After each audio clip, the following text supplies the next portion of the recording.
Hi, welcome to Morning Talk Show. Today, my conversation with Paul VanderKlay. Paul is a pastor and has a YouTube channel where he basically lays out his thinking on a lot of different issues. I find it interesting, and I'm sure you will too. So, thanks for listening.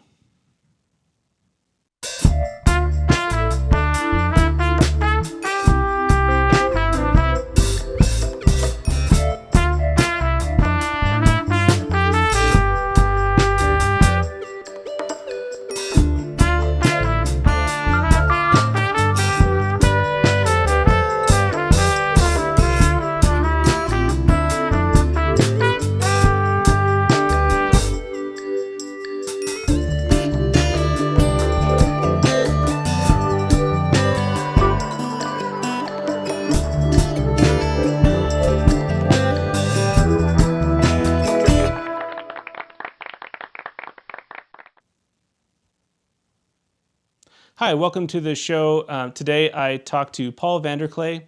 Paul VanderKlay is a pastor in California who has garnered a relatively large YouTube following based on his kind of long-form discussions of certain topics related to faith. He started off commenting on the Jordan Peterson phenomena from a Christian perspective, and that kind of is what got him whatever level of notoriety he has. That's where he came to my attention because, as you probably know, if you've listened to multiple episodes of this podcast, I'm somewhat of a confused Christian myself, who I'm sorting out what's going on with spirituality, what I think that is, what it could be, other definitions of things that aren't religious, and things like that. But Paul VanderKlay definitely represents the more intellectual side of the faith that I come from Christianity. So as such, I think this is an interesting document of just my search for meaning in my kind of Christian mindset. And as such, I think that it's a little bit more like I delve into a little bit more personal territory. I kind of wander a bit. Paul was very gracious in speaking to me about this. So he gives insights, and then also the conversation will be an insight into kind of my thinking and maybe a bit of my confusion, which I think is on my sleeve a little bit more in this, because Paul's pretty much the first Christian that I've talked to on the podcast. And I've actually avoided that because I wanted to explore other things, having been steeped in Christianity my whole life. But as such, I think you'll find this an interesting conversation if you've been following along with the podcast. We talk about some things.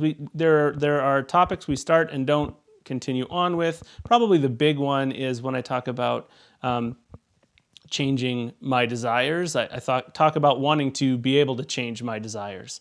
And that is a very complicated idea that could fill many volumes. We don't really go down that path, but I just want to say from my perspective that I'm speaking of desires that I have that are unhealthy for me, desires that I have that might be hurtful to other people, desires to assert myself or anger and that kind of thing. Those are the kind of negative things that I'm talking about when I talk about changing my desires.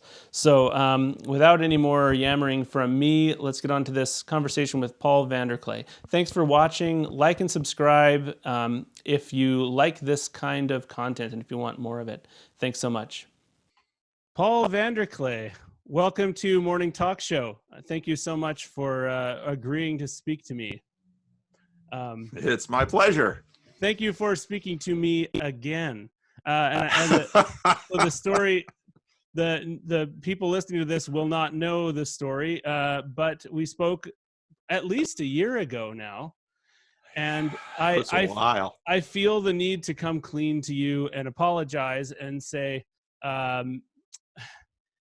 I loved that conversation. I was completely happy with it. And it was one of the things that was affirming to me that I actually did want to start a podcast, because you were maybe the first or second interview I did. And yet I was afraid to publish a podcast about Jordan Peterson.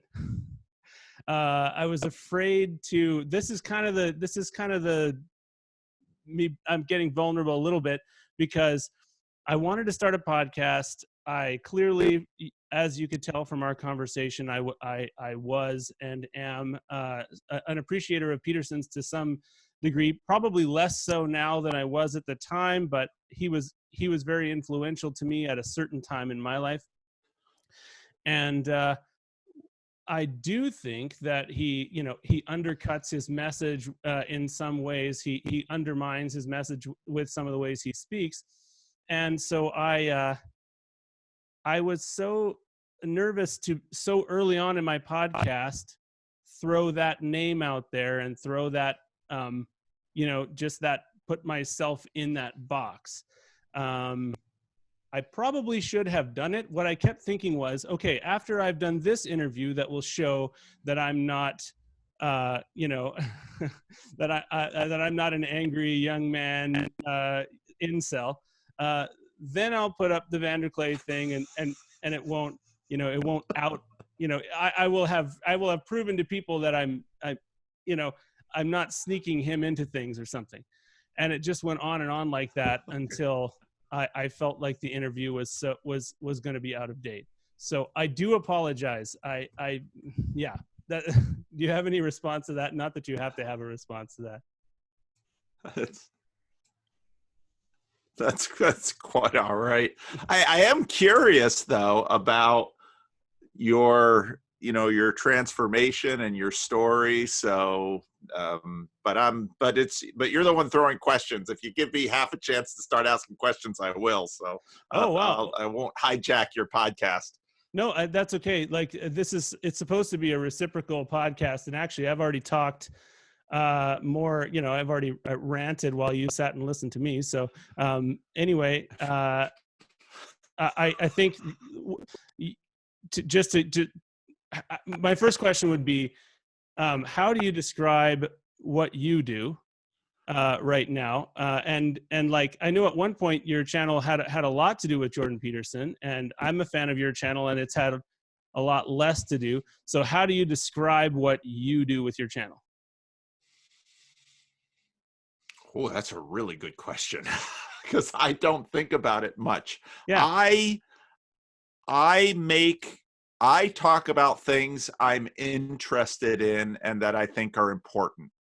And I use the channel to take my thinking just up a little bit higher than if I'm just in a room thinking by myself. That's one aspect. So the monologues, and then obviously the conversations are because I like talking with people. But years before I had a YouTube channel, so the channel really got going in 2018 or the end of 2017. I had blogged for years, and blogging for me was the same thing. I wanted to learn things and remember things, and I discovered that I could learn them if I put just a little bit more intentionality and planning into it. Yeah. And then usually by the end of the post, I knew more than when I started. Right. And so, obviously there's a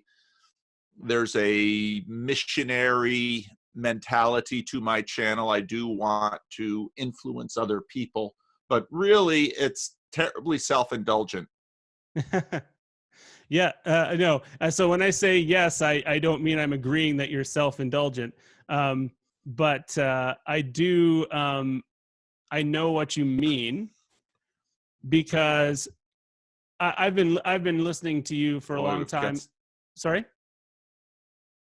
Oh, you're kind of frozen up. Okay, so yeah, that you were talking about how blogging was kind of self-indulgent, and I actually get that. There's an element of that with this podcast, because journaling is cool, and people talk about journaling and how great it is, and it's never taken root to me. So even just an audience of one person crystallizes my ADD or something. Yep. Into my thoughts form into a line, and okay, I can do it. I can't rant like you can. Like you, I mean that in a complimentary way. Like you unpack ideas. I tried it once. There's one video on my channel actually talking about Peterson, which was an attempt to kind of start to come clean about that. I don't know. I wasn't 100% pleased with it, but I thought maybe I can start to show my thought process and start to develop that skill that you've developed of speaking through an idea.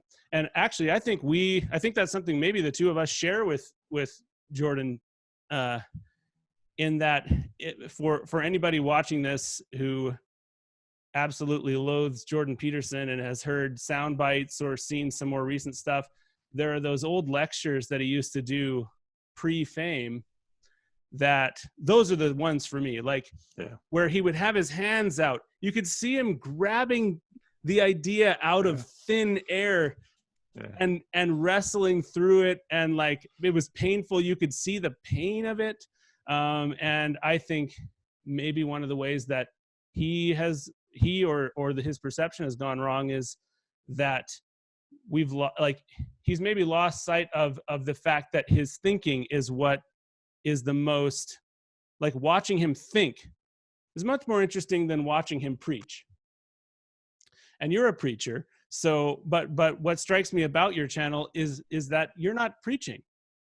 And that's one of the reasons that, regardless of where my Christian faith has been, I can listen to you talk about it. So I don't know if that's, I guess that's an affirmation. Oh, that's interesting for me. Well, I don't think it serves the church for people in the church to be dishonest about who they are and what they think. Now, again, as a pastor, I do have an office to fulfill, which means that I do have to, I cannot use my office to in a self-indulgent way. So I separate myself from my office, and that's why my personal channel is over here and the church channel is over there. And on my church channel, especially in my Sunday school classes, I do a lot of thinking out loud, but I am at the same time cognizant of my office and the responsibilities of my office. So that's one section of me. Yeah. But I think it's vitally important for church people to be able to be honest. And I know churches are tremendously, there are whole varieties of churches and church traditions. But in my experience, church has always been a place where people can be honest. And I frankly would have little appetite for a church that wasn't such a place. Right. Yeah, that really resonates with me. It's probably not surprising that church has been a disillusioning thing for me. And I think it is for a lot of people, simply because depending on the culture that develops, or maybe your particular place, in that culture, honesty is difficult. It can be, and it can actually be discouraged. Never openly, right? No one's ever said you can't talk honestly in any church I've been in, and yet in some of them you can't, and in some of them you can, and even within, I mean, your honesty is within boundaries, and so that adds a huge level of complication to your life, I'm sure. Would I be right in thinking that? Like, have you said things you've regretted on your channel? Have you? Yes. The laugh answers the question. Yes. Yeah. I've probably said things I shouldn't have. I'm not asking you to repeat them just so that you can put all your most controversial moments in this one podcast, but I love the idea of honesty, and I'd love to hear your experience of honesty as a person of visibility. My wife and I do almost all my television watching with my wife. It's something that we enjoy doing together, and then enjoy talking about whatever it is we're watching. Sure. And we were watching we were watching Love is Blind. It's a reality. It's not at all the kind of show we ever watch, but somehow, I've got adult children, and usually one of them is living at home, and so we watch what they watch, and sometimes, and Yeah. that broadens us. And Yeah, so you're dipping into another universe. yeah. So we were watching this show, and it's one of these get married shows on Netflix. And I was listening to some of these people talking, and I think we have to, when we think about honesty, boy, that's a tough subject, because honesty is not the same as being completely transparent and in the moment. You need to have an integrated self of sorts, and something of a continuous self to manage honesty. Otherwise, so I was having a talk with a friend of mine who he's homeless. He's got some real issues mentally. There's a woman that he was trying to impress, and she had shown some interest in him. At least that's his tale to me. And he told me about how he basically cussed her out, and he said to me, oh shoot, I wish I had written down exactly what he said, because it was so perfect. It was the extent of, basically he said, it was, I cussed her out, and it was out of my mouth before I thought about it. And if you think about that, yeah, it shows something about us. And so honesty is not having things come out of our mouth before we have agency over them. Right. Yeah. We're really complex creatures. And so, and so part of YouTube, talking at a computer, which again was something really fairly new to me a couple of years ago, and having other people listen and respond. I wouldn't want to do this in my 20s. By the time you get a little bit older, the cake is baked, and hopefully you've got something of a self and a proper filter, and which can hopefully manage honesty. Right. You need some humbling experiences, at least. You need some experiences that build you into someone who's worth hearing from, and then also experiences that temper you so that that your shit stinks or something. Yeah. I don't know. Very interesting. Yeah. And we are so complex. And I think there's the feeling that honesty is, well, there is a feeling that it's just saying whatever, okay, so in a situation of conflict, well, I just had to be myself. And, and I don't know, it kind of speaks to that sort of giving up of yourself or death of self occasionally being the thing that is required. And death of self means release of judgment, releasing justice, or that kind of thing. But anyway, I'm just kind of riffing on. Well, the biblical admonition is speak the truth in love, which is there to remind us that we are responsible for our language, and honesty is not an excuse for failing to love others with our words. So again, honesty is not the same as having no filter, right, or complete transparency, especially if your grasp on yourself is tenuous. And so in this moment you say something that will, because everything that we say creates our persona in the other person, and we have a degree of stewardship over that process too. Yeah. I mean, reputation is essentially that. So these are all things that we should grow into and learn to master. And Mm, and if we learn to do it well, we bless each other. mm. Yeah, I agree with that. And I think this is kind of tying together. Let's see if I can get this thought out that was forming as I was listening to you. So for every honest statement that we make, that's along the lines of, Paul, I just have to tell you, you did something that hurt me, and I'm going to get my feelings out. I would hope that there is, for every statement like that, there's some time where I would be saying, look, Paul, this is not going to make me look good, but I need to get this out so we can move forward.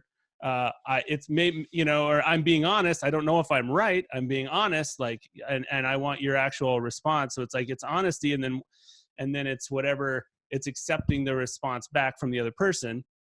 And then to take that out, to extend that out into maybe some Peterson territory and some of the stuff we were talking about before. The term free speech has been used a lot, and was used a lot by, well, at least people around Peterson. And he does talk about it, and some of the intellectual dark web, which seems to have fizzled out. And I'm not sure I don't think I'm really sad about that. But free speech was discussed, and you go, great, free speech, let's get into this. And then what I found was that there was the one kind of honest statement of, here's what liberals are doing wrong, or here's what postmodern neo-Marxists are doing wrong, and this is my free speech. And it's like, yep, that is your free speech. But I find that sometimes this smaller version of honesty that we were discussing is reflected in a larger version of honesty, which is actually just speaking my piece, just confronting, just challenging, and the vulnerability of the grayness of the vulnerability and the lessons that can be learned from the adversary aren't necessarily there. Is this resonating with you, this free speech comparison? Yeah. So certain modes of it's helpful to think about what speech is for, because ideally a conversation builds something between us. Mm, And if we are in a community, that conversation in fact has the capacity to build relationships between us, to help build institutions and norms by which we can expect to understand each other's actions and words.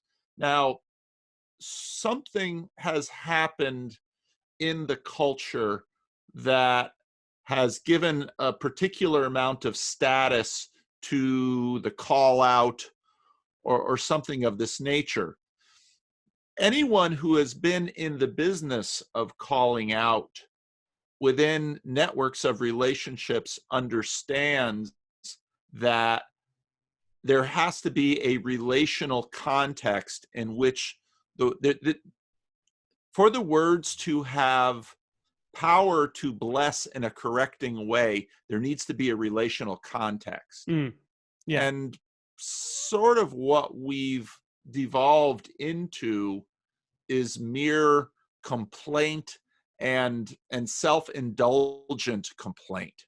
Mm, If I, one of the things that you very quickly learn as a pastor is that there's sort of an expectation that you will correct others' thinking and behavior in the community, and in a sense you've been given a position of authority to do so. yeah. And maybe you think, oh wow, if I have this now, well go ahead and try to use it and see what happens. And what you begin to realize is that there is indeed positional authority within an institution, and that has to be stewarded and protected, and should in fact be respected. But for people to listen to an admonition, especially if requires a great deal from that person. And Hmm. if they do not have the maturity to receive an admonition, uh, number one, it's a waste of time. Number two, you may be doing more harm than good. The opposite effect. Yeah. Exactly. And I should And say admonition is I know the term admonition. If anybody doesn't, you mean like, a rebuke or a that's right. challenge or a call That's out, right. that kind of thing. Yeah. Okay. That's right. Yeah. It's not as common a word outside of church circles, I find. Yeah, that could very well be. Should have put that on the list of Oh, Christianese, perhaps. oh yeah, maybe. It's a great word though. Yeah. Well, and so again, if the goal is to love your neighbor, which as a Christian ought to always be your goal, and if your neighbor is doing something that they shouldn't be doing, in Galatians 6, the Apostle Paul says, basically correct each other with gentleness, lest you yourself, fall. And the reason is that it Mm, is it is so it is so easy to become self-righteous, viewing the defects of others. mm-hmm, And I mean, Jesus addresses this with his parable of the log and the speck. Self-righteousness is about as dangerous a posture for one's soul as anyone could have, at least mm, I think yeah, in the Christian view of the world. right. And we have become a culture of tribes of self-righteous people Mm. Well, pointing and yelling at each other, and we'd probably best just endure the sins and miseries of others for a long time, and bit by bit slowly try to build up yeah, um, relationships between each other. yeah, I agree. This is not a slight, but do you think? I think that maybe larger forms of Christianity have actually contributed to uh, that kind of culture. There was a time where when I was growing up, probably the heyday of Christian power. It felt like there just wasn't like the there was a lot of abuse of that of Christian offense being something that was seen. It was a powerful voice in culture, and I agree with you that self-righteousness should be considered a massive pitfall and red flag in the Christian worldview. Unfortunately, I feel like self-righteousness is kind of a universal that has also been unfortunately trumpeted from the pulpits of power in the past. Do you have a Oh yeah. Well, yeah. and part anger is deeply connected with self-righteousness, Mm, because anger, I mean, I just watched the Democratic debate, some of it last night, fun. and this desperate anger with each other, because that seems to be the only way to get attention, Yeah. and the only way to be viewed as sincere or serious.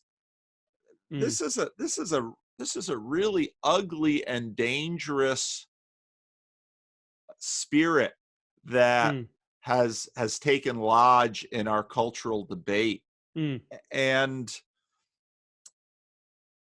it does not lead to good things, and it very much does lead to self-righteousness. yeah. You show me a person who, now, their anger, the roots of their actual anger may be years in their past. You show me an angry person, and by and large you'll find a self-righteous person.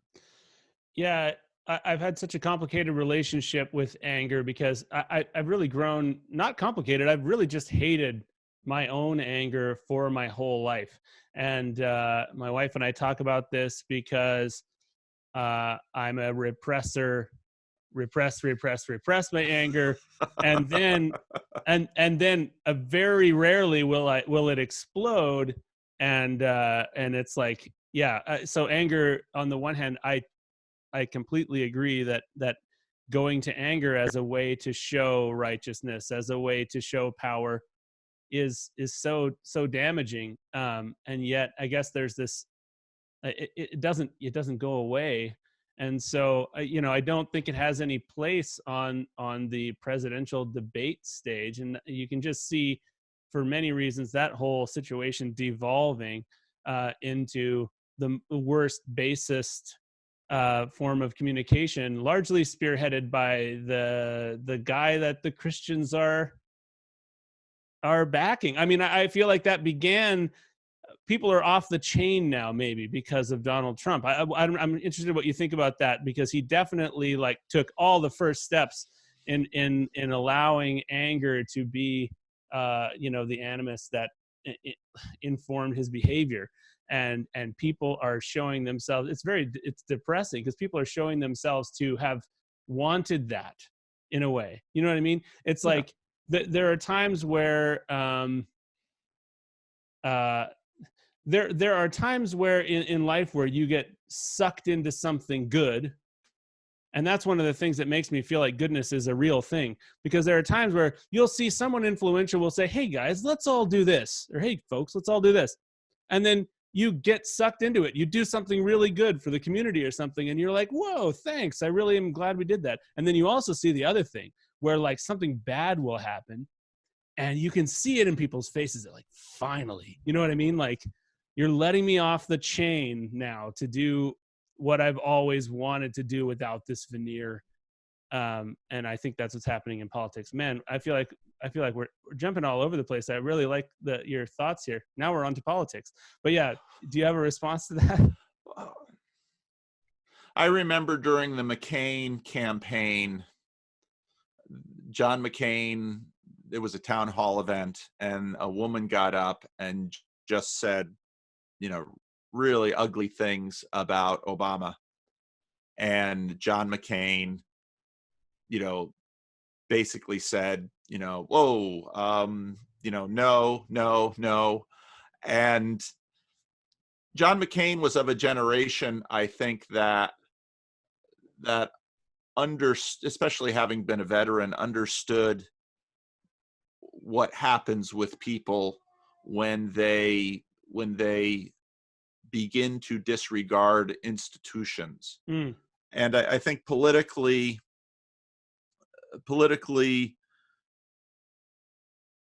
the United States political, the United States political, I think the Congress has been lazy in terms of exercising its power.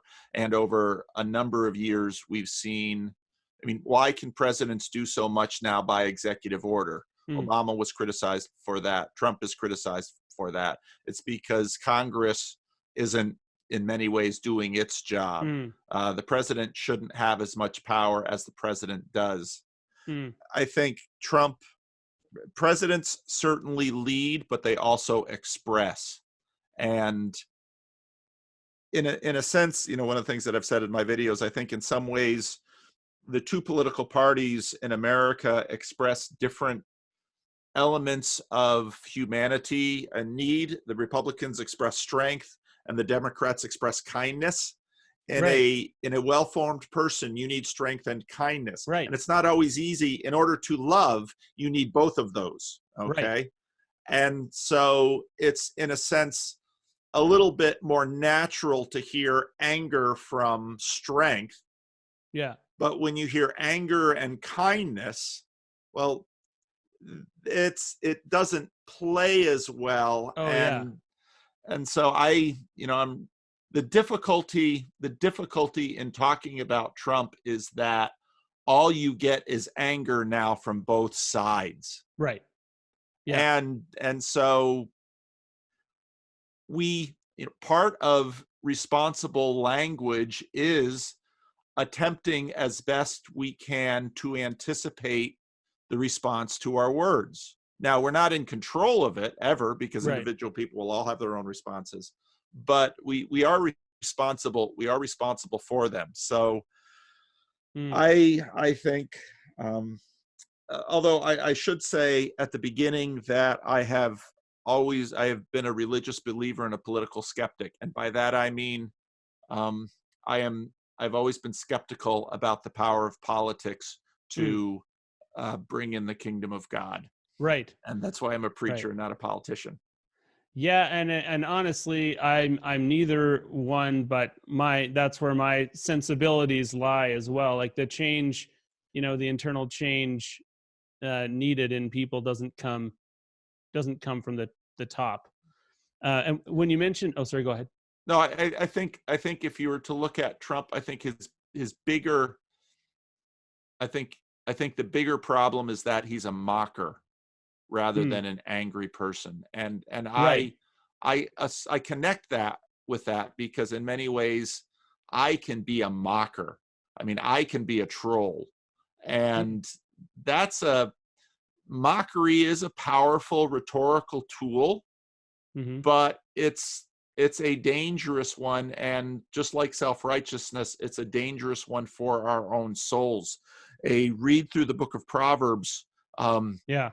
you read in the book of Proverbs and you'll find the mocker and the fool, Yeah. and in some ways the fool is seldom put in charge Right. because everybody realizes that doesn't go well. Right. Mockers are more often put in charge, and Mm. that tends to be a more hazardous path. That's really interesting. Yeah, I love these insights.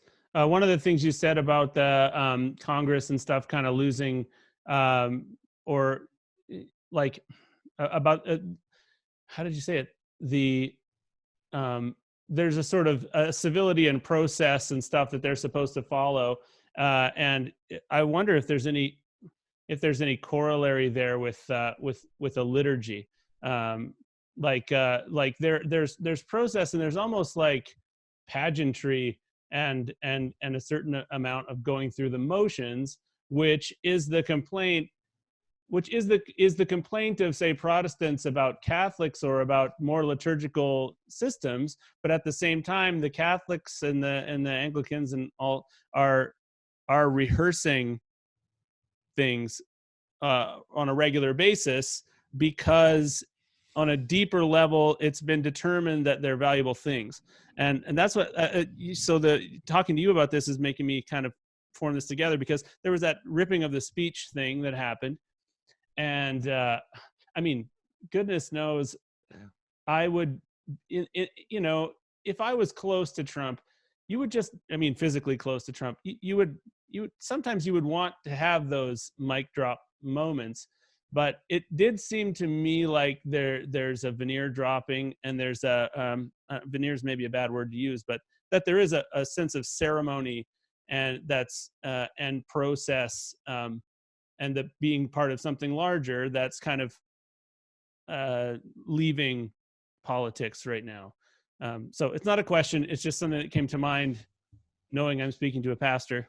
If your complaint is that your rival lacks restraint, you seldom make your point by lacking restraint yourself. Yeah, I was saddened to see that, because I thought, oh, he's so pleased that you did that.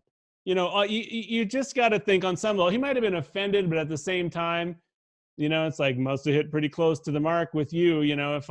If you're willing to do something so kind of extreme in response to me, it's like, I guess I'm getting to you. Which for you let a bully win when you do that. If you're a button pusher, the satisfaction is seeing evidence that you've pushed their buttons.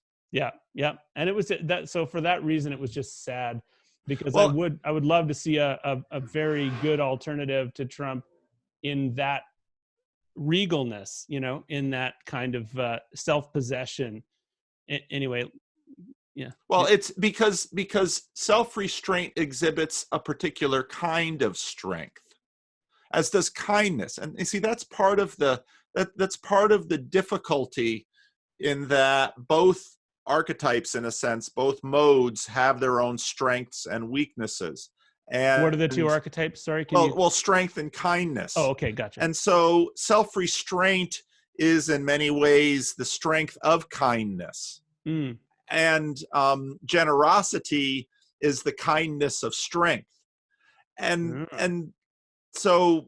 and so then, you know, we're always somewhere on these spectrums, and we ought to play them. And I like the inclusion of the word liturgy in this, because, you know, the reason that you have a liturgy, which is something out here, a set of practices and words and movements that the community can anticipate and do together, Mm-hmm. is to train the community and to enhance the unity of the community. The Mm. first thing that, I don't know if they still do it, I suggest they do, the first thing that you do to take all of these disparate individuals and try to mold them into a military unit, and to achieve a degree of unity that you know, by which people will rely on each other for their own lives, and to do this with strangers, is you march together. Yeah, you make them walk the same.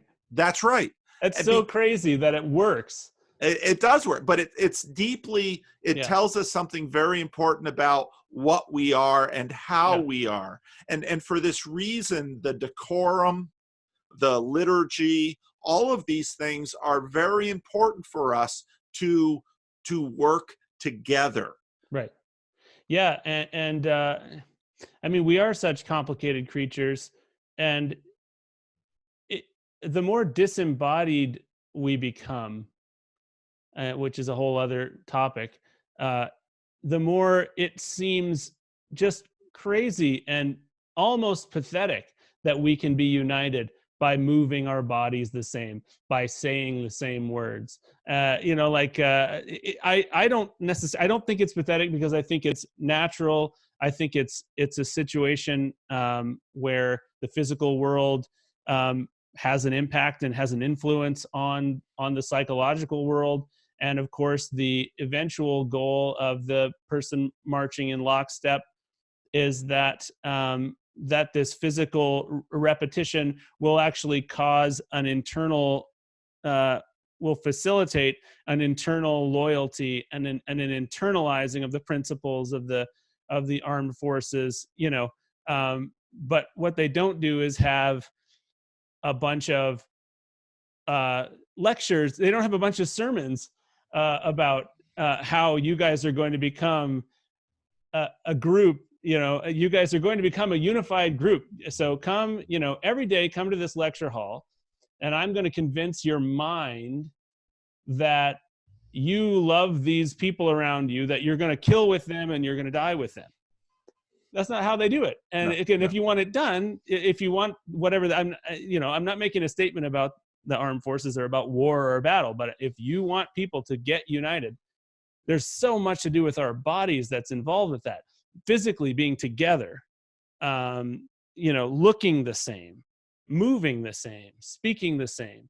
And then eventually, you have that. I mean, there's clearly a lot of dissonance that gets created by that at the same time. Just like religions create dissonance that maybe doesn't have an expression if there's too much emphasis on the rehearsed and on the ritual. So again, not a question, just riffing off of this idea. Well, it's so interesting to me, the idea of mapped and unmapped territory. You mean the bicameral brain, current idea is that sort of what, why we have two lobes, Yeah. two lobes of the brain, two Ian sides of the McGilchrist. brain. Yeah. And in terms of liturgy, I mean, we always need both. We need the routine, but we also need the new. And so in terms of church, and in terms of the thing that brings a group of people together so that they can act together, there's both of those things. But, to go all the way back to the beginning of our conversation, when we're talking about honesty and responsibility over our tongues, that's a key element there too, because inside we are we also are legion. There's a part of me that feels this and a part of me that feels that.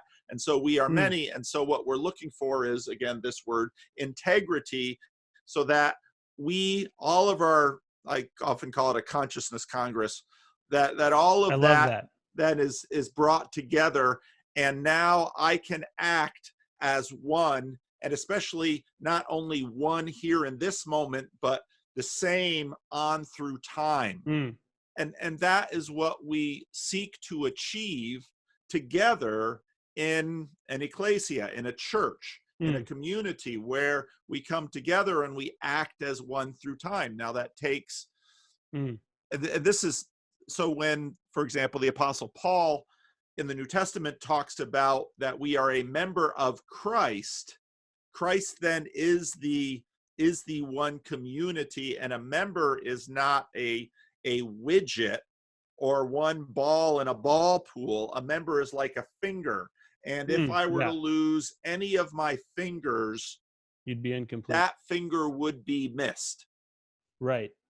Even though I have 10. Yeah, no, that's and that's very biblical and very true. So yeah, no, it's this is really, I like where this has gone, and I've kind of reached a little bit of a lull in my response, but yeah, I love that, and so I guess this is all on my mind because well, things are just on my mind in general, but recently on a personal level, I have decided to leave the church that I've been attending. And I really don't, I should also say, I don't talk about this stuff on the podcast. You're the first open Christian. I think that I'm not wrong in saying that you're the first Christian I've had on this podcast. But I always tell everybody I'm from a Christian background, or I am a Christian, or I'm involved in Christian activities. You know, I'm in a weird kind of nebulous place in terms of a lot of the language that I have about what I'm supposed to believe and what I believe. What I can say I honestly believe doesn't correspond with what I've been told I needed to believe, but it's not a I don't have a positive belief that these things I believed before are not true. So I'm not doing the inversion. I'm not an atheist. And I'm not saying things like, well, I used to believe that Jesus actually rose from the dead physically, and now I realize that's stupid. You know, like, and sorry, now I'm being a mocker. I'm being Trump here. But I'm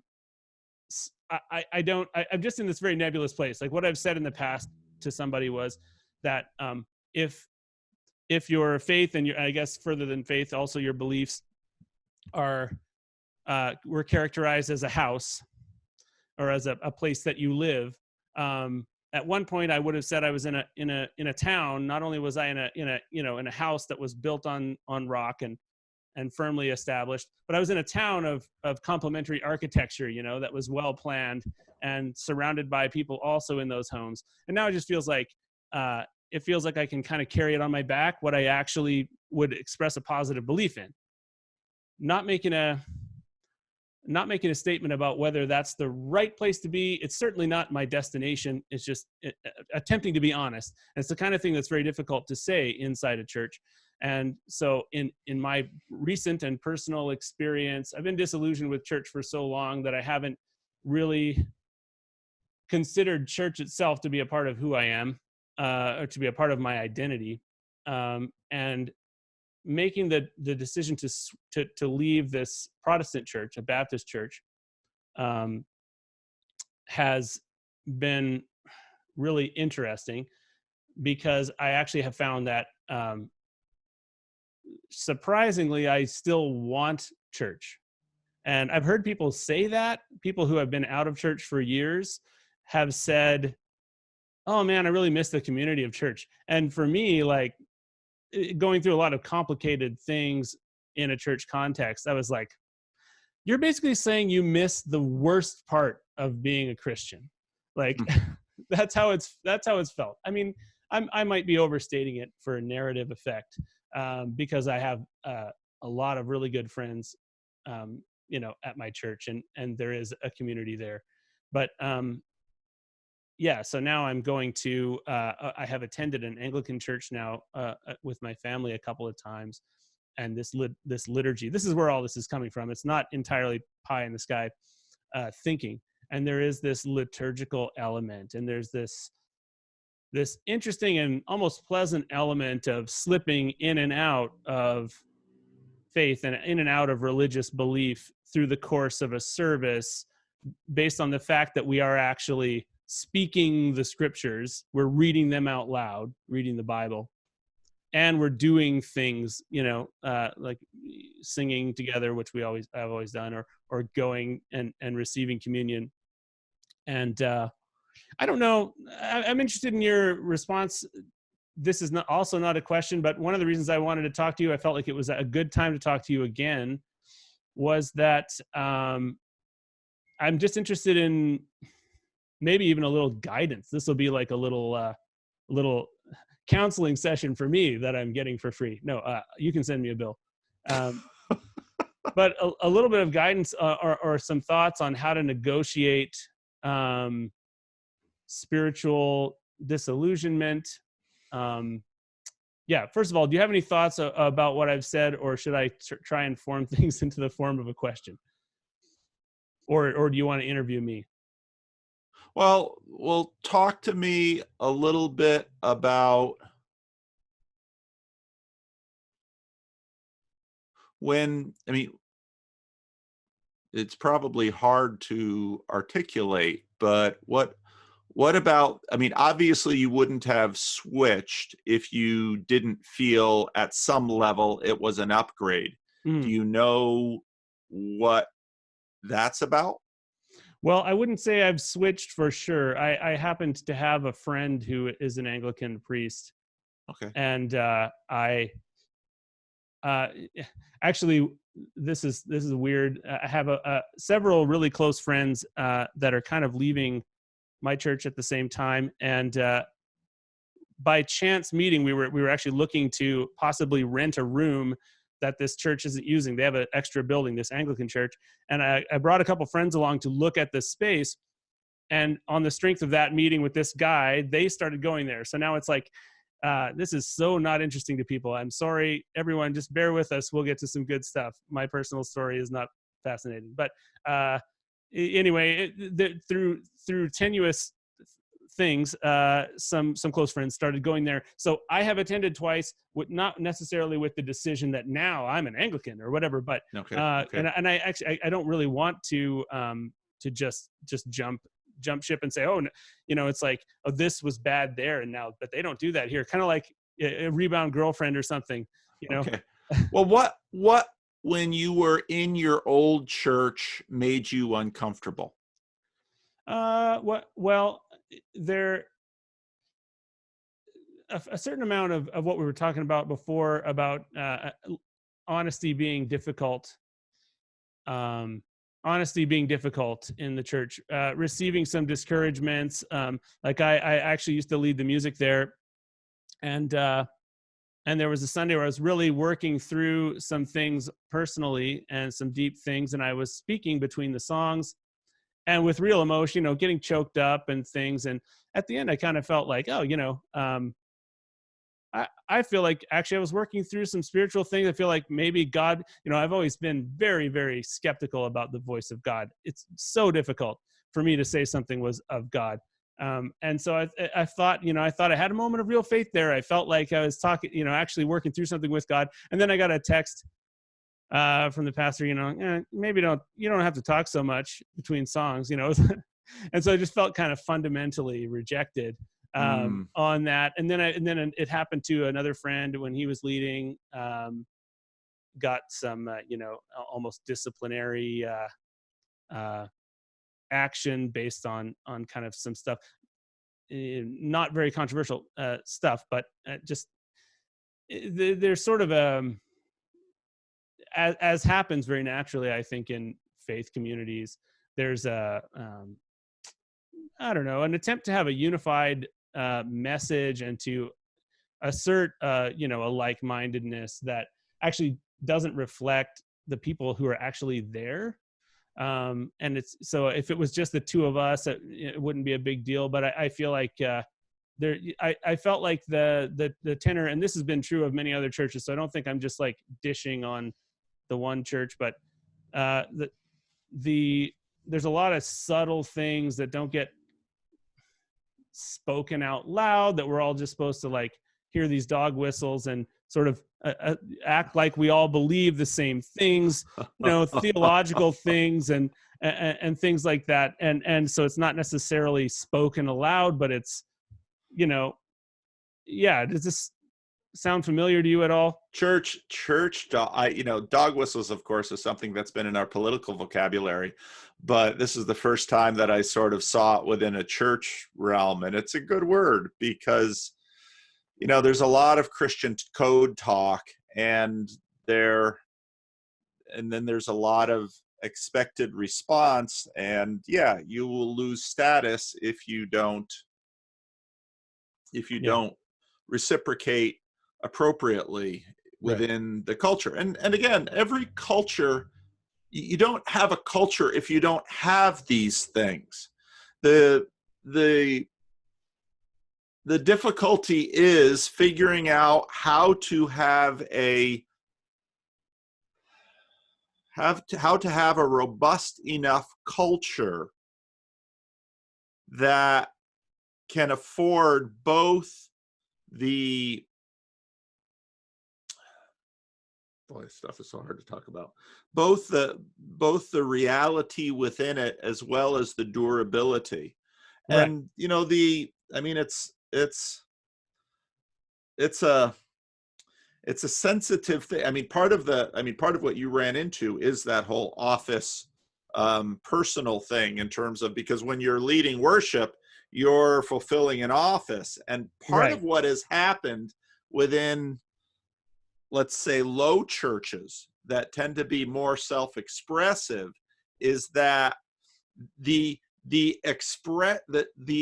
expression itself that is supposed to appear serendipitous still needs to conform with the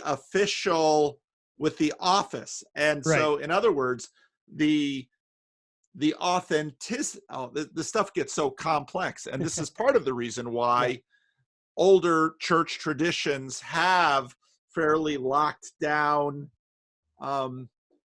rigid liturgies where there's no room for self-expression, because this stuff is just enormously complex. And if you were to, it's so difficult because, and you're exactly right, if you were in that moment to say something that was sort of in tune with what the pastor or certain elements of the church were thinking, you would have been praised for this authentic self-expression. But because it's not in line, now, you were admonished. And also a level of professionalism that, to be honest, wasn't there. So by the way, when I'm talking about this time that I said too much, I'm not defending it as though I did this amazing thing and then I got rebuked. But I definitely didn't say I can be a manipulative person. I can speak, and I think what you're saying kind of came into some sort of clarity in my mind at the time, which was that if I had in a very practiced way said some things that, like you say, aligned with what the pastor said, and looked up at just the right time and had a crack in my voice, it wouldn't matter. It wouldn't matter how personal or how raw the feeling was. It would be, oh, wow, great job. And I understand that I created an awkward situation, and I would not die on that hill by any means. It's something that came to mind, and it kind of highlights this weird tension between self-expression and being an individual versus being in a position of visibility and also a part of a community. And man, it is unbelievably complicated, as you say. And I think I think to take it to a deeper place rather than it being about specific hurts in my life or whatever, which I don't want it to actually be a therapy session. um, it it feels to me like it is difficult in a church situation to allow space and time for the various parts of genuine belief to form. And the idea of the journey or being in the wilderness, we've really compressed that down to where people want your wilderness to be pretty damn quick. You know, yeah, 40 years. How about 40 minutes? You know, like you know, yeah. and I remember one time speaking to somebody and saying, I'm not sure, you know, I'm not totally sure that God exists, which is a hilariously normal sentiment. But I got wide eyes and crickets, and then a sort of a kind of response. I mean, this was coming from a person in ministry, so I understand the I was in ministry. I mean, at the time, and so I can understand the reticence. But then I just thought, well, my yeah, is it a solvable problem to let people evolve at a rate, you know, to sort of shepherd people and help people, but let the amount of time elapse to get where they need to go. Like, for example, and I'm sorry, you were about to say something. My Many people have a metaphorical faith, or they look at the Bible as 100% allegorical, 100% metaphorical, and there are definitely, there's a big part of myself that's drawn to that way of thinking, and I hold open the possibility that there are a lot of things in the Bible that maybe I need to believe are literally true, that I don't believe are literally true, but I can't, and this I think this is true of everybody. I can't just reach into my dark bag of beliefs and put a new one in there. You know what I mean? I can't, you know, and I think that's been my issue for years, and it's probably the issue of many people, is we don't actually tell ourselves what we believe. We don't take a big chunk of granite and form ourselves with with the chisel of God's word. You know, yeah. Respond. Well, you're absolutely right. Our beliefs are involuntary. Which is amazing that you just said that out loud, because you don't hear that very much. And that's been my feeling. Anyway, continue. Yeah. No, they are, they are involuntary, but they're not outside the domain of our responsibility. And that sounds funny, because usually you say, Sounds well, I true. can't be held accountable for what I'm not responsible for. Well, that's true. But, again, I really like Jonathan Haidt's Rider and the Elephant. What happens on the parade ground for the military is the training of the elephant. And that our beliefs are, we don't have direct control over our beliefs, but we do have a degree of control over the environments in which beliefs are formed. And so, I'm thinking about,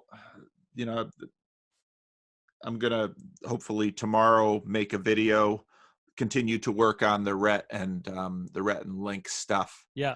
Because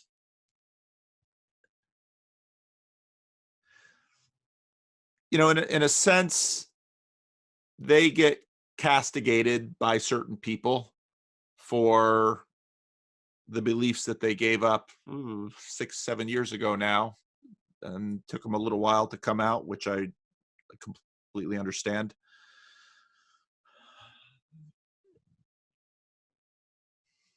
This stuff is so difficult because here's an uncomfortable image. The pastor who no longer believes and yet continues acting as if he does believe, so that he can ride out to his pension and not lose his position in the church. None of us have respect for such a pastor. Right.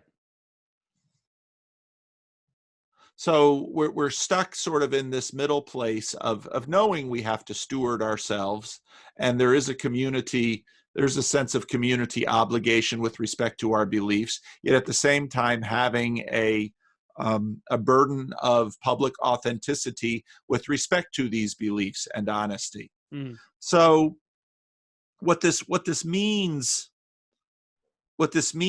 is that in some ways ecclesiology in the church is the biggest, is the thing that's in some ways most up for grabs, because it's not just Can you in define this. ecclesiology? Ecclesiology is the doctrine of the church, how we do church. Oh, okay. Right. We're in a moment culturally where there's some pretty severe cross pressures with respect to church and propositional belief. Mm. For very good reasons, church membership has been contingent on propositional belief of many kinds, including, is there a God? Check yes or no. Mm. But there's always been a tension between these propositional beliefs and behaviors. Mm. Okay. Right. And so now with some of the movement in, let's say, gender roles, questions about same-sex marriage, some of these things, this is bringing a lot to bear on questions of belonging, behaving, and believing. And so Okay. these are the areas that churches are very much trying to sort out. And do you know, this is something that's been around a while in church circles, church leadership circles, the process question of believing and belonging. Can you belong to a community for a long time without necessarily believing the propositions? But now the third one coming online is behaving. And so, let's say you're a church that is not affirming of same-sex couples, and a same-sex couple begins attending your church, and you don't, you haven't stopped them at the door. You say, no, you're welcome here. You're welcome to sit and listen, participate in the liturgy. But then there's questions about communion. Communion is obviously in the church a very big deal. There's the same issue with Sam on my channel. He's been on my channel a few times. He's a very active participant in the Discord server. Sam is non-Trinitarian, but almost all the rest of Sam's beliefs align quite closely, beliefs and behaviors align quite closely with evangelicalism. And so he doesn't believe in the Father, the Son, and the Holy Spirit as the three persons of God. He doesn't believe that they're equal.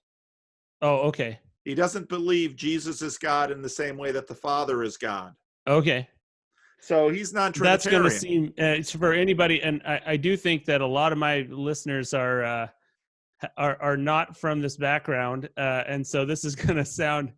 I'm just going to acknowledge how crazy some of this can all sound to someone who's not from that perspective, and because I'm tracking with you 100%. But well, and we could say, well, let's imagine there's a local chapter of the NRA, and one of the members of the group goes to the leadership and says, my father was gunned down by someone, who had a gun. Would it be okay for our group to support this bill for gun control? And of course, the leader of the NRA would say, maybe you need to find a different group. Right. And then that person would say, oh, I'm so offended that you would kick me out of my tribe. Right. Because, but the thing is that the NRA doesn't have the same expectation of love, and love has addressed, love in our culture has very much become synonymous with something like nice or that which pleases me. Mm. So if someone treats us in a way we don't want, they're being unloving. Right. That's, you could delve into that theologically, but in terms of the folk level of the culture, those definitions conflict. So Mm. many people in church might look at Sam and say, oh, but he's just like us, he behaves like us, he, Right. for all intents and purposes, he's just like us, don't worry about that Trinitarian stuff. Right. um, but there are real reasons in the history of the church where one might say, just like for you to say, there are days that I don't believe there's a God, or maybe to stop the there are days and just say, I no longer believe there's a God, but Mm. I really enjoy playing here at the church and Right. participating in worship. And I still like singing these songs, even if I don't necessarily Right. think they're true in the same way I used to think they were true. These Right. are hard things. Very hard. Yeah, very hard. And I don't envy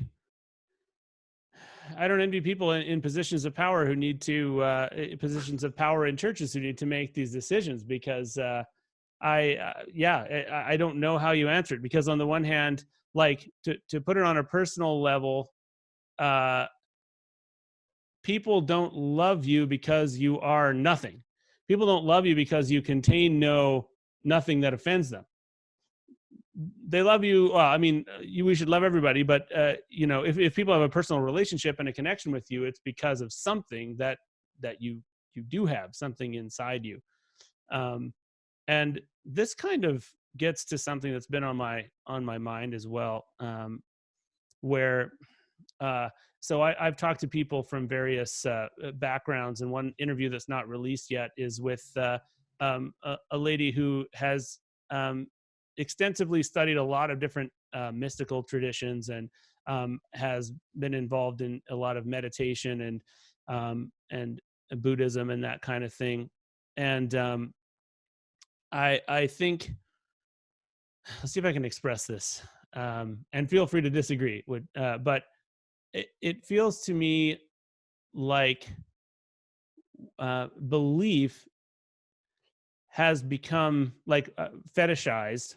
Our beliefs have become uh, are viewed as, not only do most people view our beliefs as something that we chose and that we took upon ourselves based on the evidence that we found, but then they are the defining characteristic of who I am, and it's important to believe. The act of believing, I've seen it, even on plaques, just believe, just the word believe, and being a believer, and there's something that I'm kind of uncomfortable with about that, and it might not be the fact that belief is important. It might be belief combined with that idea that we've chosen our beliefs that makes it so toxic, that can make the whole idea of belief so toxic. And so there's your beliefs, and then there's your behavior, as you were saying. There's what you do.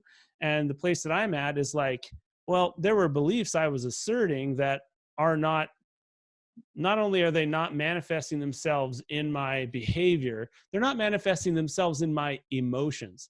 Like something will make me mad that's not supposed to make me mad, and something will not make me mad that is supposed to make me mad. And if I'm supposed to believe something, then, and my emotions don't correspond to it, even if my actions do, like I can drag my ass out and go to church and do something that shows that I believe in something. But then, if there's no connection, do I even believe it? So do you have any responses to that, about how the church kind of fetishizes belief, or it's almost like you hold your beliefs in a clear box in front of you, and someone, you walk up and look in your box. Okay, hey, how are you doing? You've got the right beliefs. Does that resonate with you? Yeah, Peterson, in his talk at Lafayette, when asked what religion was, he says that which you act out. We've, Mm. you know, we know that there are things that we say we believe, but we don't act out. So there's certainly a disconnect there that we're pretty familiar with. It's become fairly popular now to sort of trash propositional beliefs, but I think we do that to a degree when people around us, there's a high degree of commonality and expectation and fairly moral behavior around us. If your wife were to come to you today and say, I don't believe we're married anymore, I think you would pay attention. Yeah. If Right. if you know, you and your wife have a child and that child becomes 8 or 9 years old, and then this person says, you know, I believe this group of people of a different race should be treated like animals and it would be okay to enslave them. Well, you'd have a problem with those beliefs too. Right. And now they might say, you know, well, I don't, and we have these with conversations about pedophiles. Well, I'm attracted to children, but I don't act on it. Well, once you say I'm attracted to children, suddenly everybody's going to treat you differently. Yeah. Well, maybe you don't believe you're attracted to children, but so what I'm saying in this is that this particular category of belief, propositional belief, is not going to go away. Mm. It is too Yeah. foundational a part of. Now, at the same time, someone could come around and your wife says to you, she doesn't say, I don't believe we're married anymore. She says, you know, I believe that we should get a new living room set. Well, that's a whole separate order of magnitude of beliefs. Right. Or I believe, so all of these things live in an economy of importance for us. Right. And part of what's happening right now is that there's a lot of moving around. There's a lot of fluidity. Things have gotten unsettled. And I don't think technology has been the primary disruptor of society for a long time, and it's speeding up. And so, you know, buckle in, because this isn't going to stop. And I think part of what we should think about are, what are the kinds, this sort of goes back to the free speech question, what are the kinds of practices and norms and even beliefs that will help us not do really horrible things to one another as we navigate this period of obvious instability? Right. Yeah. Yeah, that's good. And I think one of the things you were saying there about being a pedophile or whatever, not you. Yeah. There's somebody that's even I am not a pedophile. No, yes, that should be stated. No, it doesn't need to be stated. We know Thanks that. be to God. Yeah. I feel sorry for individuals that absolutely, that deal with that form of attraction. Absolutely. But I think it does hit, it's a very visceral example of the idea that changing our desires, I mean, you want to talk about something difficult, changing your beliefs is hard. Changing your desires is something that I think we've kind of given up thinking is even a possibility. But it's, That's right. You know, for me, that's what I've actually, you know, that's been a big tension, because I kind of have an intuition that maybe I can change my desires, or that over time, more accurately, over time, my desires can change towards something that I am currently intuiting would be better. I don't think I can change my desires quickly. It's kind of like a free will thing, where those who don't believe in free will, they don't believe in this Congress. What do you call it? The Consciousness Congress. Consciousness Congress. Yeah, they're not necessarily thinking of the mind as this consciousness conference in which there are multiple voices, some of which are maybe more persuadable than other voices in your own head. And one of those voices is your conscious mind, which is drawing on what you believe to be your conscious beliefs. And then that voice might be a little timid voice in the back. Hey guys, but it's there. And one of the things I want to promote with this channel is very vague, but it's like, it's the idea of long-term personal growth, personal evolution, and the use of intuition in that process. So as you're going on with so as you're forming beliefs, I think this happens in churches all the time.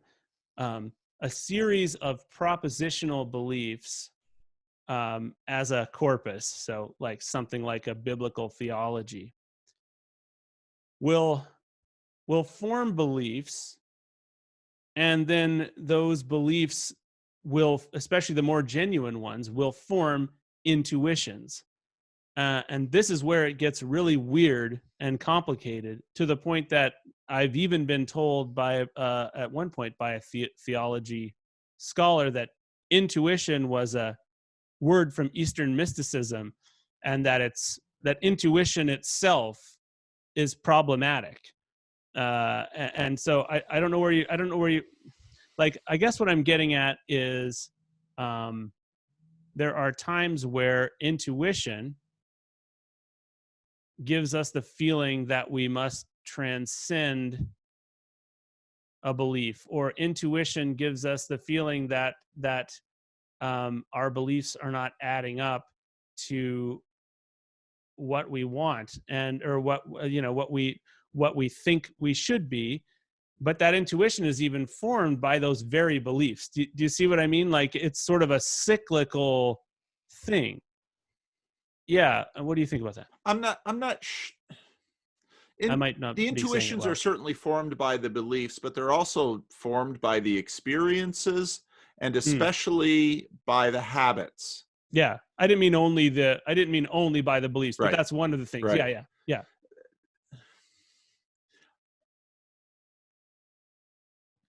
I think when the Apostle Paul says, I'm sorry, it's not the Apostle, it's from First John, when we are admonished to discern the spirits, a contemporary translation of that might be steward the intuitions. Because we get lots of intuitions about plenty of things that you're walking down the road, and maybe you're on a diet, and you pass an ice cream parlor, and boy, that sucker's calling to you.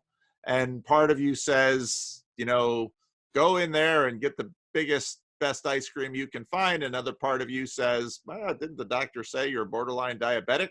And so we have lots of intuitions. And I often tell people that, intuitions, and they're certainly connected with feelings. They're almost synonymous.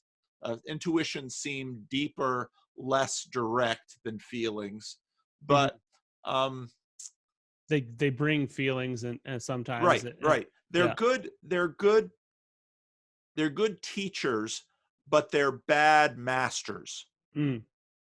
And this gets into the complexity of one's psychology in terms of becoming an integral self. That intuitions are really helpful for telling you whole varieties of things. I was just, so last night I started a Netflix documentary on the Unabomber, and a woman was out in the Montana, Lincoln, Montana, near where Ted Kaczynski's cabin was. And her 3-year-old daughter was over playing and went in the woods. And this woman said, the hair on the back of my neck stood up. And for that woman, that was a sign that her daughter was in danger. So she went to go get her daughter and saw Ted Kaczynski pointing a gun at her daughter, and picked up her daughter and took her daughter back. Like Now, they were thinking of it at just being a trespassing kind of thing at the time, probably, right? well, there was already some complex things going on Okay. with Ted Kaczynski at that point, and Yeah. the neighbors Okay. were beginning to dawn on some of the neighbors. Okay. But but people have intuitions about things that aren't necessarily as directly empirical as one might have. This is very common in human beings, and these Yeah. intuitions are never always right, and they're never always wrong. They're in this place in the Right. middle, Of and course. Yeah. it's really helpful to understand intuitions in that area.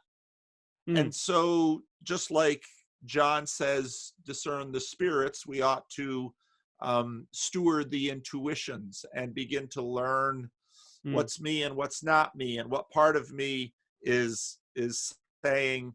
Because and you know, it rightly in our conversation was quick on the heel of desire, Mm. because it's, you know, if you read the Apostle Paul, and this isn't unique to Christianity in the ancient world, it was expected that people would not be slaves to their desires.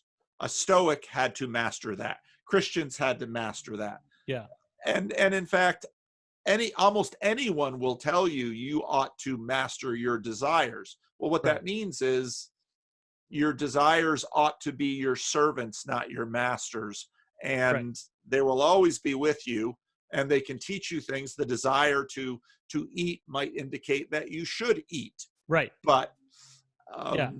you have other faculties within your consciousness Congress that ought to have a say. And the reason you have a Congress is to let these intuitions and desires and other faculties have their proper Right. say. Listen out, like let them say their piece, weigh it all.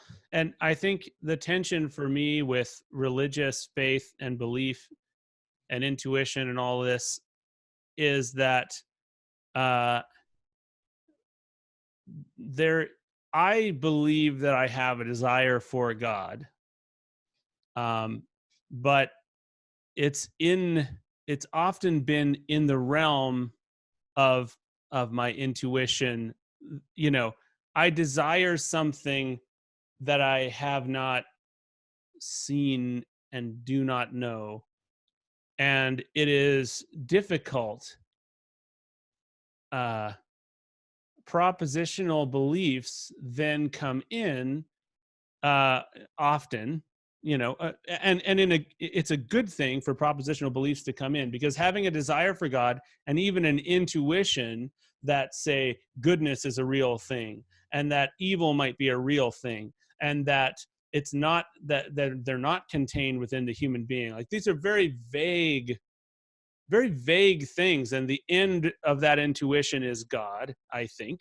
Or, that's a loaded word. I don't have another one, but ultimate reality, or something. There's something that you have an intuition towards, and then propositional beliefs are these things that kind of come up, and they point the way, and they get in the way, and they chatter, and the importance of asserting them is given to you, um, in no uncertain terms, as soon as possible. And what I kind of realized in my life, and this is not to do with my church particularly, but I I never was allowed. I never had a time to be allowed to desire God. Uh, I didn't. I didn't even have, I mean, when before you even have an idea of what need is, when you're raised the way I was raised, you're told what you need, and you're told there's already a system in place for everything you need. Here's a list of what you need to believe this, because it is true. And fill in the blank. So we've given you the ceiling, and you need to, however you can, you need to prop up um, the infrastructure beneath that. Get there. We're going to help you, but you will reach this point. And I don't know if this is. It's complicated. I'm not making a point exactly, because I don't think you can do anything else other than try. Like, if my children have ideas and thoughts about right and wrong and about God or whatever, it would be wrong for me to not give them any propositions. And yet those propositions took away my ability, I think, partially, to experience the need, to live in the need. I would actually find myself jealous of the people who would come and give their testimony, and they'd been a drug dealer, Hmm. and they'd been, Yeah. going to prostitutes, and they'd been, we had a guy at camp that was particularly bad. Like, he told a story that was very titillating, and you were jealous of this guy's. I was sitting here at summer camp, jealous of this guy's sexual exploits that he's telling me about from the microphone. Oh, God. Not that he got into specifics, but it was enough for my little, grade 7 walking erection brain to be like, oh my goodness. And then to top it all off, I was jealous of his conversion, which was so dramatic. Yeah. So I got to be jealous twice. And I guess, one of the things I was jealous of was that feeling of need, that they talk about rock bottom, they're laying in a pool of urine, and like, they realized how badly they need God, and there was almost a physical light shining down. So I guess, maybe respond to that. Do these beliefs unintentionally form a barrier? Do churches form a barrier to the feeling of need? Do they form a barrier to genuine evolution of the person? Well, think about the process of falling in love with your wife and the transition that happens between that. There's a lot of intuition, and then at some point in a relationship, the "I love you," well, there's a propositional truth comes into being. Mm-hmm. But of course, then there's infatuation, and that the relationship between you and your wife undergoes a lot of change and development over time. Mm-hmm. There's stewarding of that. If you're like most married people, there are days that you do not feel a lot of love towards your wife. You, in fact, you might Right. feel a bit of enmity towards your wife, or her towards you. Maybe you do. No, Yeah. I haven't gotten there yet. I'll confess. No, we've been married 10 years. I have never experienced that. No. Yeah. Anyway, continue. But you have children. So now suddenly there are, now when you, there are some times when you look at your wife and you say, "I love you," and you hope for an "I love you" back, and you hear one gritted through her teeth. But all of the actions of love that get expressed in paying the electricity bill, and not going to a bar every night after work and hanging out with those buddies instead of going home to your wife. I mean, just on and on and on and on and on. You would have to ask the question, does that propositional truth of "I love you" get in the way? Well, yeah, it does. Because if you are stepping out on your wife, she will throw it back at you and say, right, "But you said you loved me, and your actions are not in line." Now, your devotion to your church, I would assert, and maybe I'm wrong, but your devotion to your particular local church should be less than your devotion to your wife. And most churches will tell that to you. Yeah. But I use that illustration to frame the complexity of the relationship with a church and also with a God, because quite obviously a relationship with a God has some things in common, but other things not in common with a relationship with a wife. Sure. So these, and especially when churches throw a lot of propositions at people, more than churches usually recognize they are throwing at people, and make demands of people around those propositions. So it is a very it is a very complex business. Yeah. And now the kind of transformations that you're talking about, so the last video that I did was, almost 3 hours of talking about transformations, because Yeah. I watched this, the short version. okay, this is a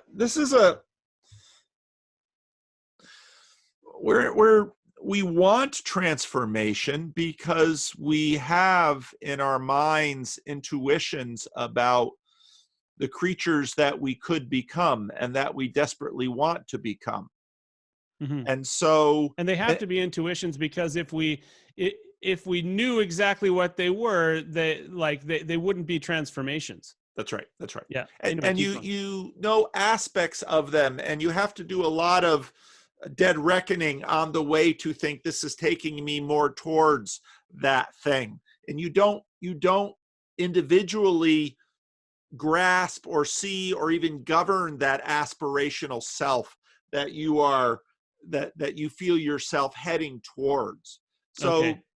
So, and churches are in the business of assisting people to be heading towards aspirational new selves. Right. And so there's a lot going on in this. And so Yeah. people sometimes leave churches for reasons that the church themselves have provoked them to aspire towards. Right. Or sometimes I people think you're might, kind of saying something. Yeah, you're kind of saying in probably a better way something I was trying to say earlier, but keep going. Sorry to well, interrupt. and so this is a tricky business. Yeah. And I have, as a pastor for a few years now, you have the experience of walking with someone during a transformation, and you quickly realize that either myself as a pastor or this church as a church or a context is probably not the best place for them Mm, in terms of what they need for this transformation. right. And so, part of what has happened mostly now with churches is that you you're allowed to leave church with a blessing, or at least a bit of silent permission, Right. partly because church discipline has broken down quite a bit. Yeah, it's not um, really a thing anymore. no, and that's a whole nother conversation, but Yeah, I would love to have that conversation with someone, yourself especially, because I do not understand that at all. But anyway, keep going. yeah. So here's the good part and the scary part. On one hand, you are the steward of this transformation. In some ways, you have a degree of stewardship and responsibility for it. So you rightly have a say what communities you'll participate in, so on and so forth. The bad news is, we all have that, and we all have a variety of ways in which we delude ourselves, which is exactly why we want to have persons and relationships with persons and institutions that help us on towards those transformations. And so making these kinds of decisions, such as, when is it time to leave a church? Mm-hmm. What kind of church should I seek and join? Mm, Part of what we're suffering from as a society is, in fact, the rampant individualism and consumerism that make us susceptible to making bad choices as we pursue and undergo these transformations, mm, because we are always being transformed. right. The We live, if we would imagine a few hundred years ago someone who is a farmer or living in a rural area, the they are undergoing transformations, but quite a bit more slowly, and quite a bit less the victim of innumerable commercial political and ideological agents that have designs on colonizing individuals in order to decrease their agency and make them tools of whatever agendas they have. Mm-hmm. I mean, we are at this point bombarded by commercial, political, and ideological forces that very much wish to take control of us, and Yeah. many of them have highly developed skills and tools with which they are operating. And Mm. so, Yeah. Scientific, dialed in.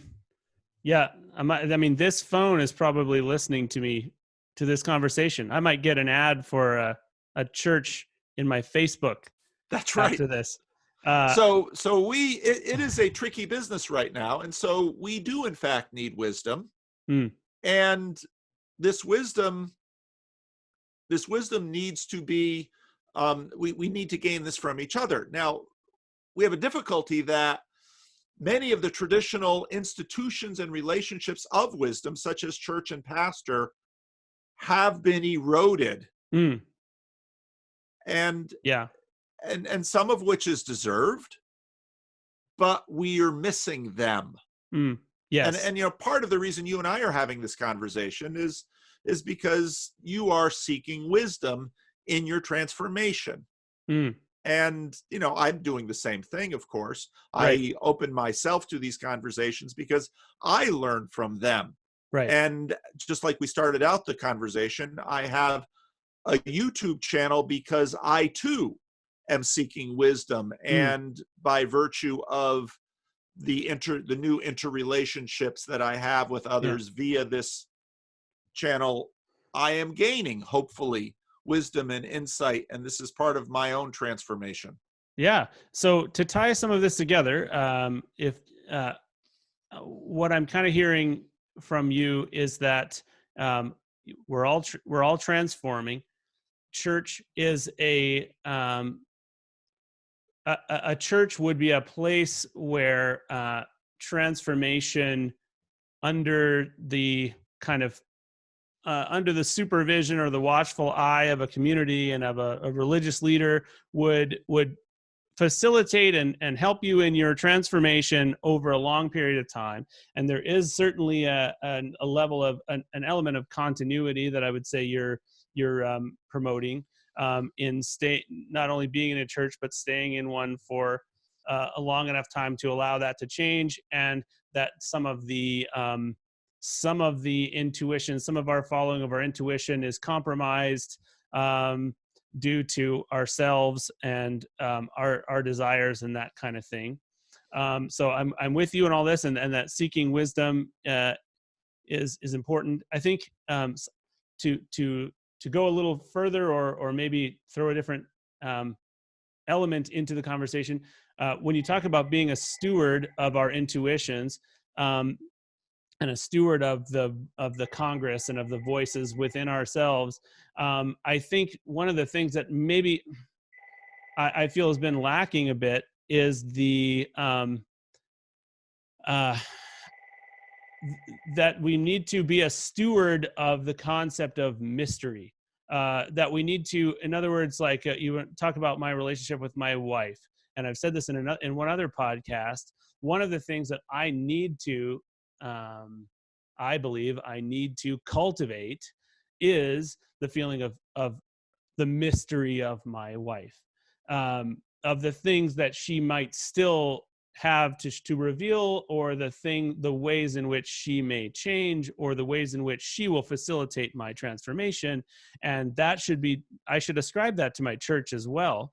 That there should be a level of mystery, and I should certainly ascribe that to God. Maybe the level of mystery we could talk about, but it's something that I think maybe the beliefs and the current modernist way of thinking has a hard time facilitating, is that we're going to instruct you every week, and yet all of us need to maintain a mystery, an element of mystery. And so to throw it even another curveball in there, wisdom itself, I've sort of started to see wisdom as being another a being almost, or a sub personality within myself that I am attempting to more often and more intentionally embody, or more like I'm acting through that, or that is acting through me. I'm allowing that person, the person of wisdom. I like to characterize it as a person, could be just my religious upbringing. I like to characterize wisdom as a person. But if I felt that I knew that person fully, if I felt that that wisdom person had no mystery contained within, then I would become less and less wise. My wisdom would at least plateau, if not nosedive. So I don't have a question in there, which is I should just make a shirt that says this isn't a question, and start selling that. Maybe it would sell. But it is spurring. It's building on what you're saying as you say it, because there's a certain amount of personal responsibility that will always be there, and I think maybe that's almost the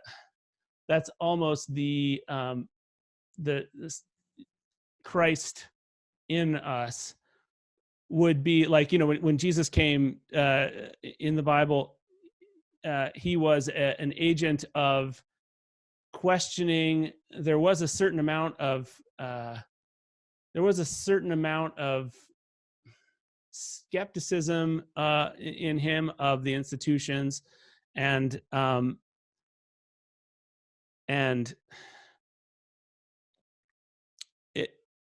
it felt to me like Jesus was that voice that said that there's more, that there's more here, and that you're not seeing, that you're not experiencing, and occasionally he would be frustrated by that, the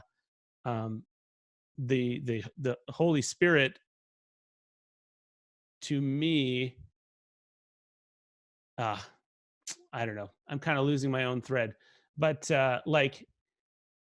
yeah, does this make sense, what I'm saying? Does it make some sense? Well, there's always more to the valuable things in this world. There's more to your wife. You will, let's say you're married to your wife 60, 70 years, it's a pretty long marriage. You will not exhaust your ability to know your wife. There will always be more of her that you will learn, good and bad. And the same is true of you. That's part of the reason, again, the Ian McGilchrist stuff, there's two sides of the brain. We're not going to exhaust this world in these very short lives that we have. In fact, all of human history up until this point has only, in fact, scratched the surface on this world. So that's a reality that we ought not to concern ourselves with, that we will exhaust the world. Oh yeah, that's an expectation, yeah, that we shouldn't, or a goal that is. And do you think that religion, not at its worst, I guess, actually does want to claim through the inerrancy of Scripture and the theological soundness, airtightness of their church's mission statement or whatever, that maybe the mystery of God and the mystery of reality has been undermined? People have a need for certainty and reliability. If you won't get the sense from the Apostle Paul that Christ is something we can exhaust. Part of what happens sometimes,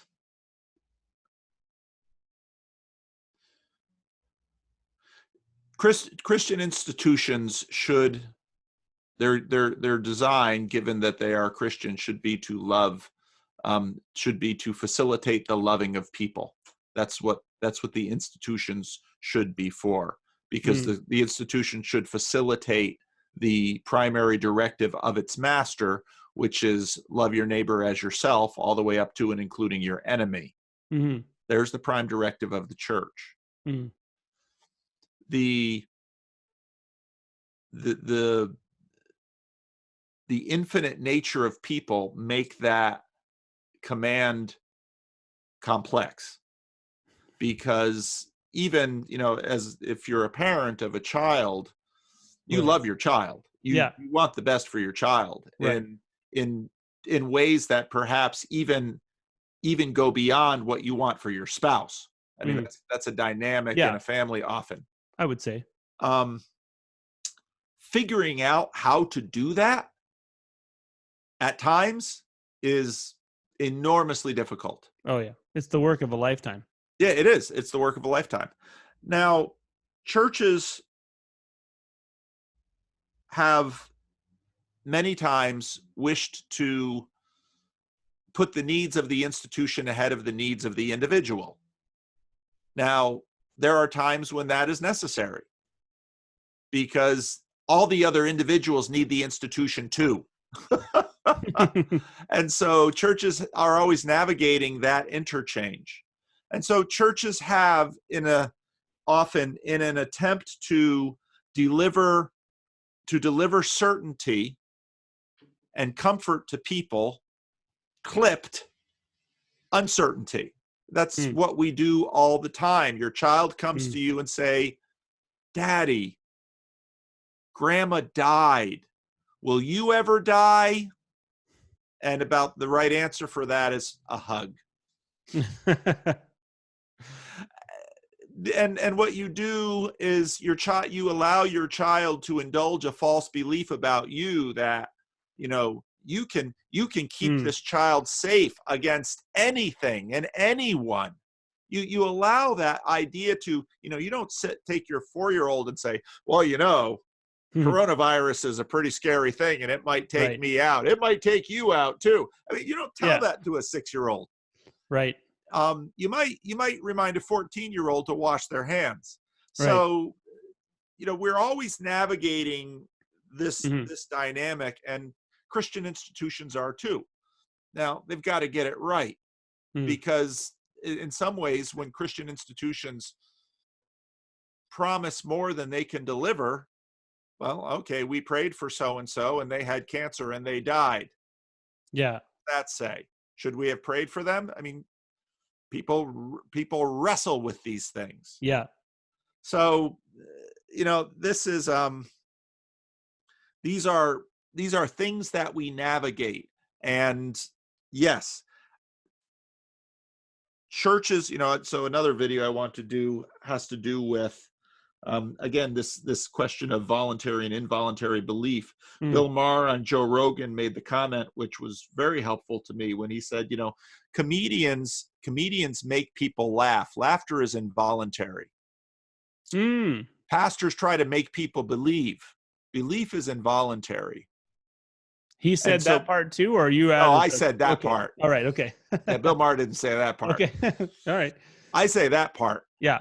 And so there's a sense in which comedians tap into something that is not terribly conscious in them. The jokes arise somehow.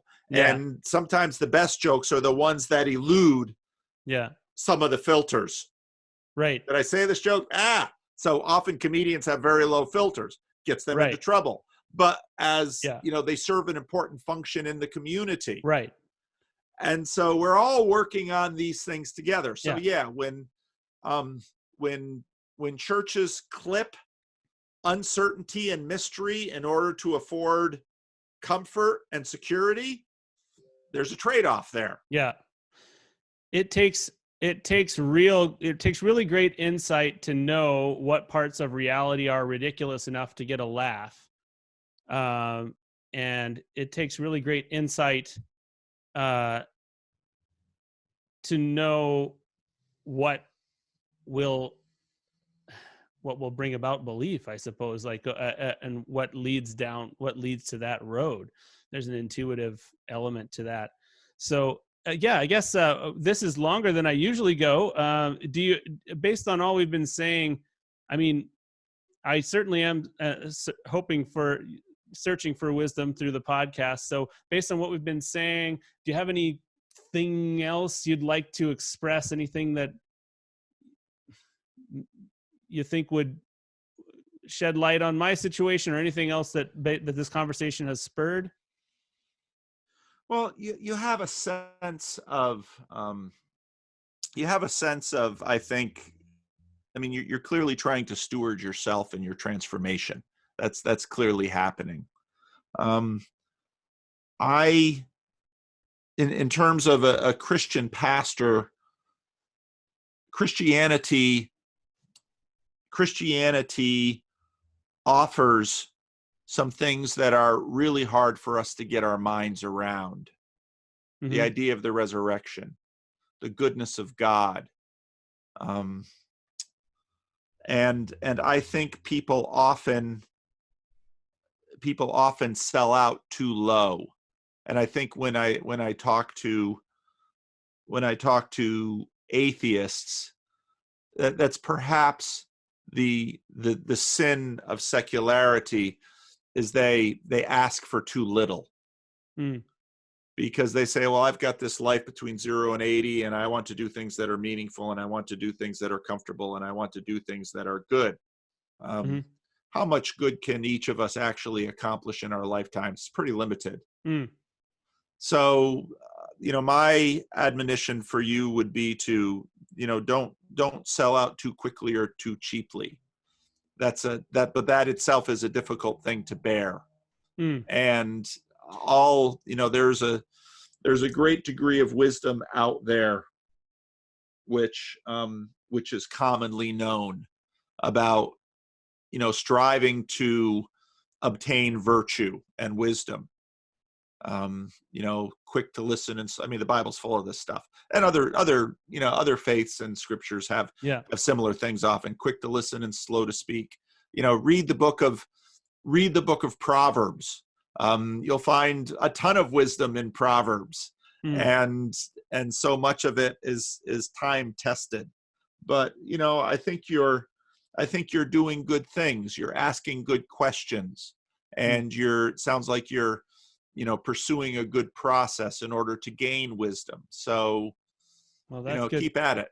That's good to hear. I appreciate that. And I have found your videos to be encouraging,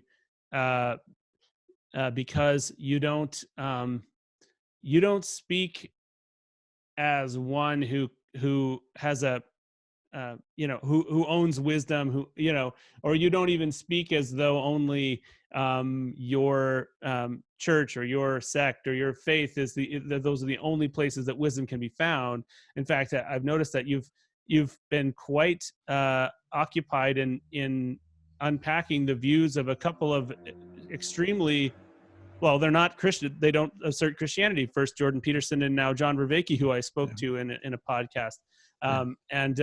So I really appreciate that openness, and what it communicates to me in a real way is that all wisdom, is God's wisdom, and all love is all real love is God's love.